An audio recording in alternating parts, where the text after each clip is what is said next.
As a wildlife rehabilitator, she thought she'd seen it all until the chaos began. Socks vanished, then reappeared in secret piles beneath the furniture. Cardboard boxes, no matter how small, became occupied fortresses. Her couch became occupied territory. Even her yoga mat turned into a battlefield. They call him Trouble, a 25-pound bobcat who's claimed every inch of her home as his kingdom. What started as a peaceful mountain life turned into something much wilder, unpredictable, and unforgettable. Whatever you think you know about bobcats, Trouble is about to rewrite it. Before we start, hit the like button and make sure to subscribe if you haven't, and hit that notification bell so that you won't miss any new stories. The rain came down in silver sheets that morning, turning the gravel road to Caroline's small cabin into a muddy stream. It was the kind of relentless spring downpour that kept the world quiet, tucked inside with a book and a warm cup of tea. For Caroline, a wildlife rehabilitator whose life ran on the quiet rhythms of nature, it was a peaceful day. The phone's sudden, shrill ring was a jolt, a sound that almost always meant an animal was in trouble. She wiped her hands on her jeans and answered, her voice calm. "Blue Ridge Wildlife Rescue, this is Caroline." The voice on the other end was rough, weathered by years of working the land. "Ma'am, my name is Jebediah. I own the farm a few miles down past Miller's Creek. I found something." Caroline's posture straightened. "What did you find, Jebediah?" "A kitten. A bobcat kitten, I think. He's just a little fella, no bigger than my hand, really. Found him by the side of the road, soaked to the bone and shivering something fierce. I waited a good hour, but there's no sign of his mama. With this storm, I don't think he'll make it much longer." Caroline's heart squeezed. A lone kitten in a storm was a death sentence. "I'm on my way. Keep him warm if you can, but don't try to feed him anything. I'll be there in 20 minutes. True to her word, she pulled her old pickup truck into the farmer's muddy driveway 19 minutes later. Jebediah, a kind-faced man with deep lines etched around his eyes, met her on the porch, holding a small cardboard box lined with an old towel. Inside, a tiny ball of spotted fur trembled violently. His eyes, a startling shade of blue that would later fade to gold, were wide with terror. He was so small, his ears just tufted nubs, his paws comically oversized for his body. He let out a weak, sputtering hiss that was more heartbreaking than threatening. "Poor little guy," Caroline whispered, her trained eyes assessing him. He was dangerously cold and dehydrated, but he was alive. "You did the right thing calling me, Jebediah." Back in her cabin, the quiet sanctuary she had built for herself was about to be turned upside down. She set up a warm enclosure, administered subcutaneous fluids, and gently warmed the kitten with heating pads. She named him Trouble, a hopeful nod to the mischievous spirit she prayed he would one day be strong enough to show. For days, he was a fragile, silent creature, taking formula from a bottle with a reluctance that worried her.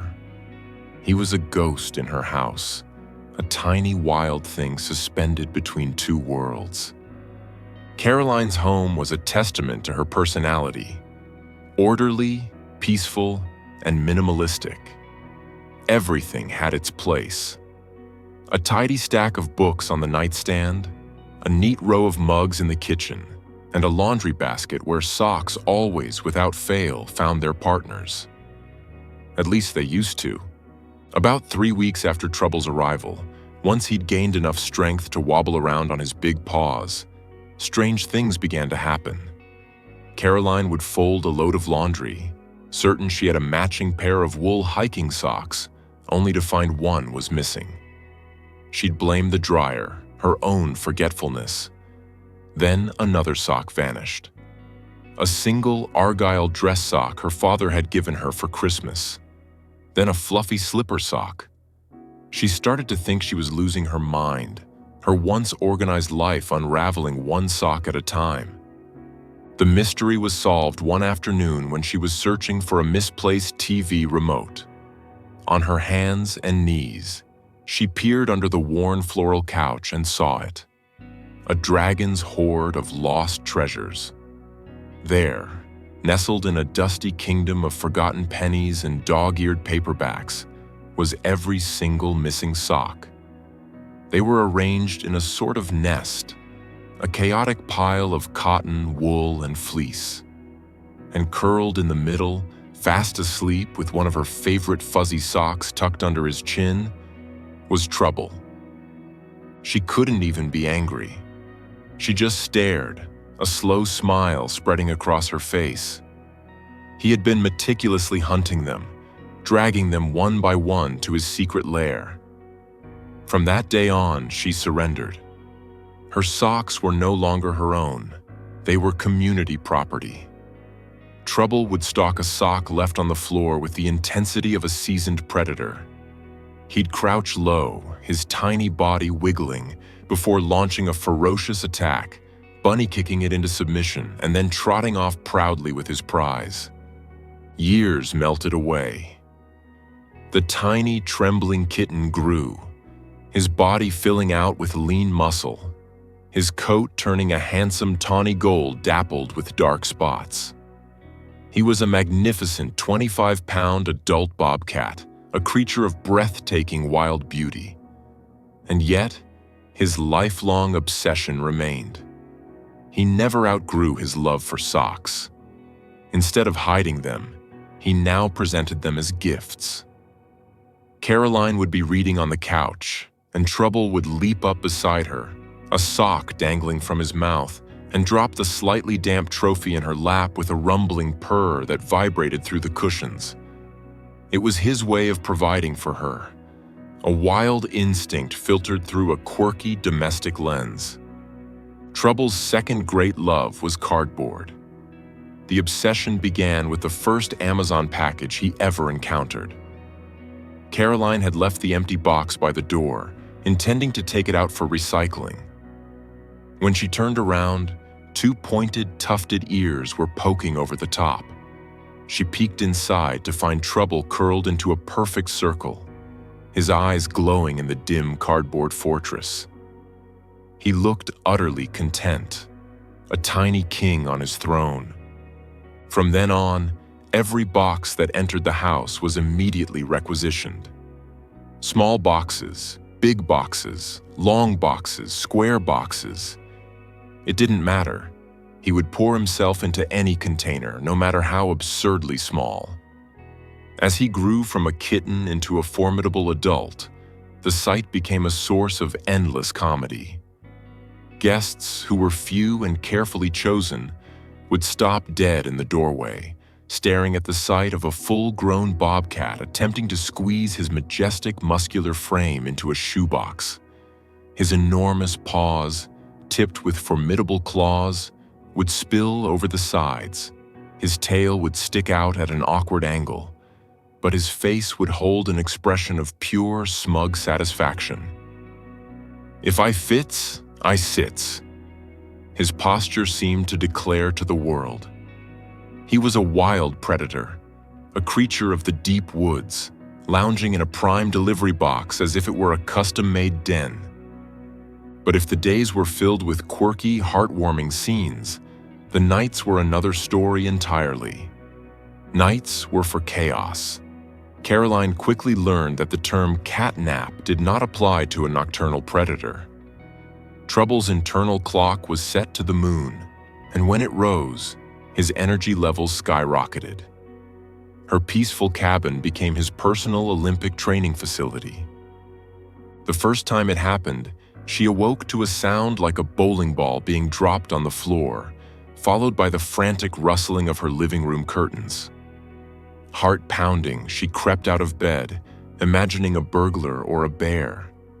Instead, she found Trouble hanging halfway up the curtains, swinging back and forth like a tiny gymnast, his eyes gleaming with delight.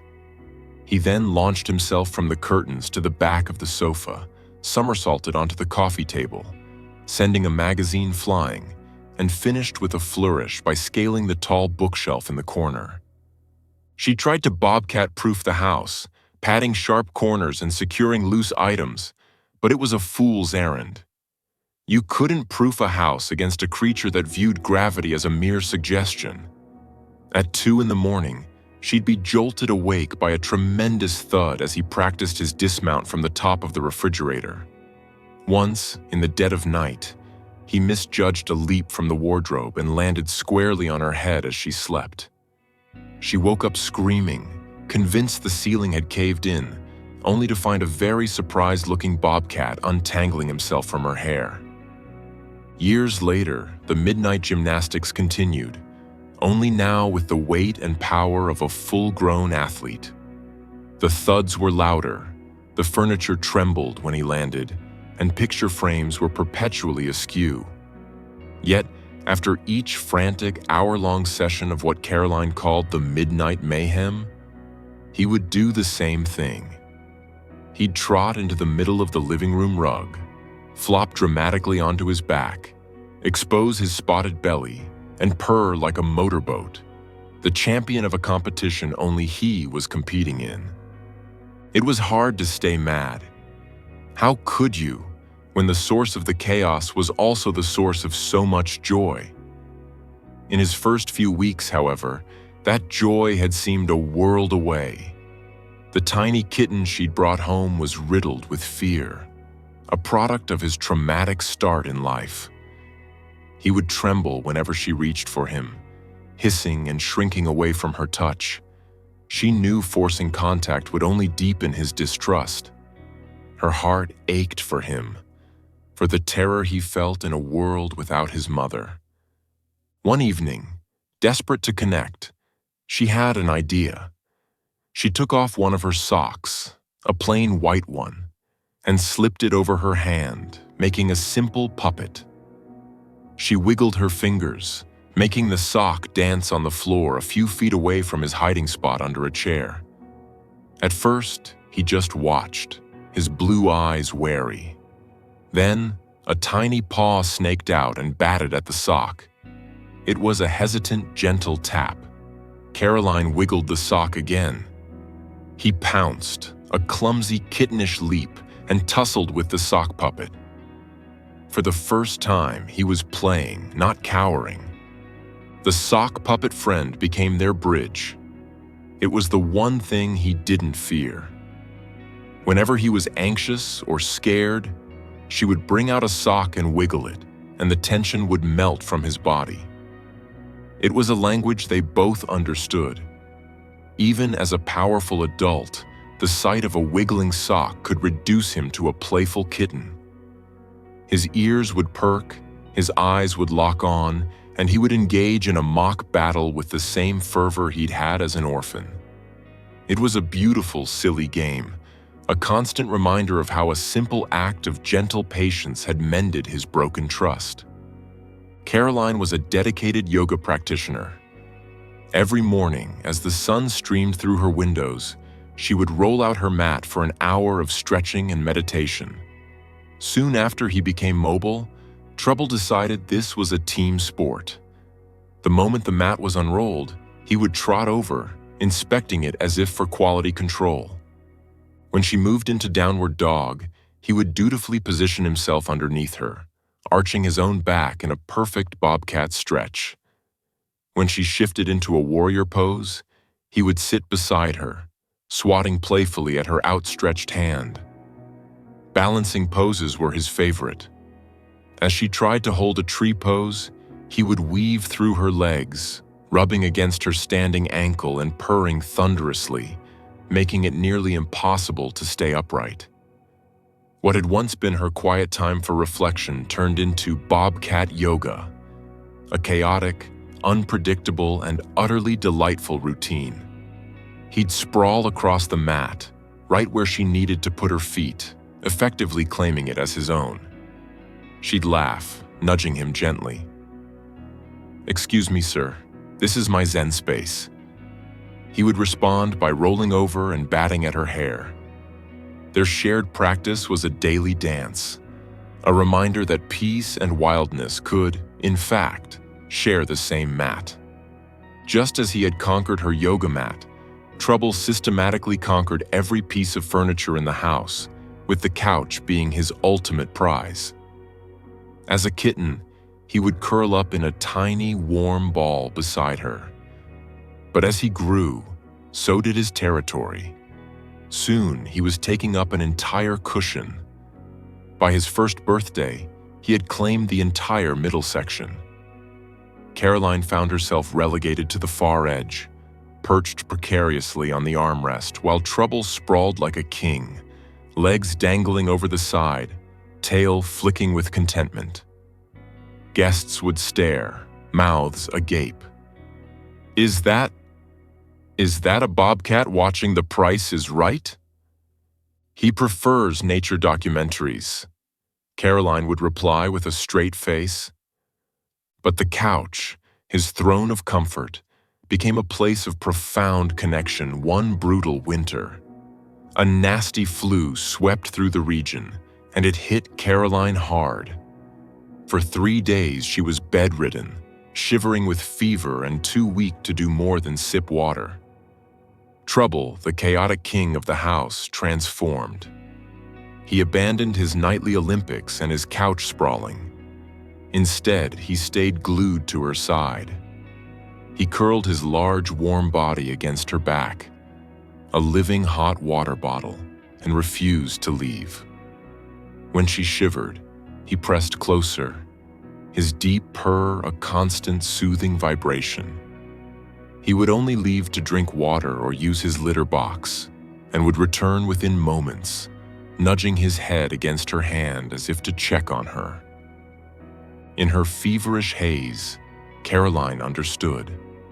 The wild heart that she had so carefully nurtured was not just wild, it was loyal. The animal who had trembled in fear at her touch was now her steadfast guardian. The chaos, the stolen socks, the midnight mayhem, it was all just the surface layer of a deep and unwavering bond.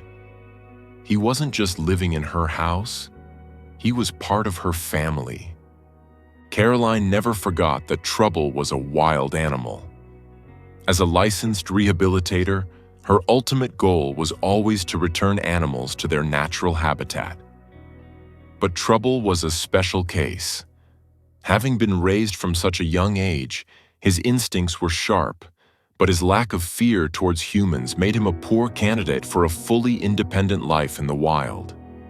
Still, she worked tirelessly to keep his wild spirit alive. She taught him to stalk toys, to listen to the calls of the birds outside, to recognize the scent of deer on the wind during their leashed walks in the woods surrounding her cabin. He had left his paw prints all over her home, deeper than any scratches on the furniture.